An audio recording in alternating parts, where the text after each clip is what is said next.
Idol, pinapayagan ka bang lumabas ng misis mo at pinapayagan mo rin ba ang misis mo lumabas? Actually, pinapayagan ko siya, pinapayagan niya ako. Siyempre, pag kami magkasama, nag-worry kami sa safety namin. Kasi alam mo na, baka may mambasto sa kanya o gumawa ng masama or makidnap or manakawan or, diba? Ganyan ganun, typical na loving husband. Ganun din siya sa akin. Tapos pareho kaming homebody, introvert kami. Hindi kami introvert, hindi kami extrovert. Kaya namin makipag sa tao, lalo na pag trabaho namin, may bayad yun. Pero gusto namin mapag-isa, gusto lang namin kasama ay isa't isa. Kaya sobrang bagay kami, priority namin isa't isa.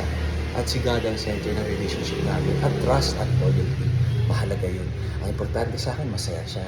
Hindi ako gagawa ng bagay na ikagagalit, ikasaselos niya, ganun din siya. So, ganun kami. So, hopefully, mahanap niya yung love niya, yung mas love niya siya kaysa sa sarili mo, at mas love ka niya kaysa sa sarili niya. Yun ang true love. Ikaw ang priority. Tama kayo, mali ako na si Dr. Duo. It's really happen, guys. God bless.